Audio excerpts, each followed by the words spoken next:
ಕ್ಯಾಬಿನೆಟಲ್ಲಿ ತೀರ್ಮಾನ ಆಗಿದೆ. ಅದು ಸಂಪೂರ್ಣವಾಗಿ ಭಾಳ ದುಃಖ ತರುವಂಥ ಅಲೆಮಾರಿ ಜನಾಂಗಕ್ಕೆ ದುಃಖ ತರುವಂಥ ಒಂದು ವಿಷಯವಾಗಿದೆ.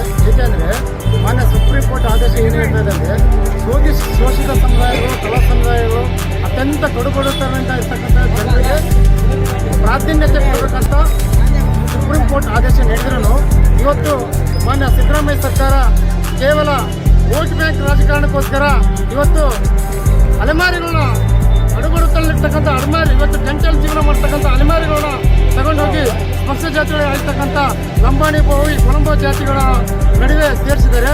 ಇದು ಅಘೋರವಾದ ಒಂದು ವಿಷಯ ಅಂತ ಹೇಳ್ಬೋದು. ಯಾಕಂದರೆ ಮಾನ್ಯ ಸಿದ್ದರಾಮಯ್ಯ ಸಾಹೇಬ್ರನ್ನ ಸಾಮಾಜಿಕ ಅಧಿಕಾರ ಅಂತ ಹೇಳ್ತಾ ಇದ್ದಾರೆ.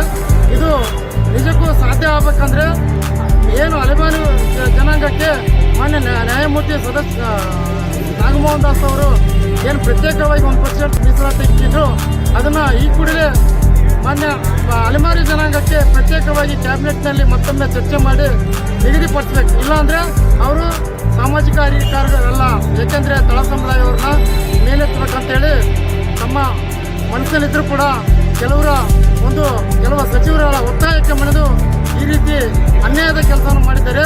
ದಯವಿಟ್ಟು ಇದನ್ನು ಮುಂದೆ ಹೋಗಕ್ಕೆ ಬಿಡಬಾರ್ದು.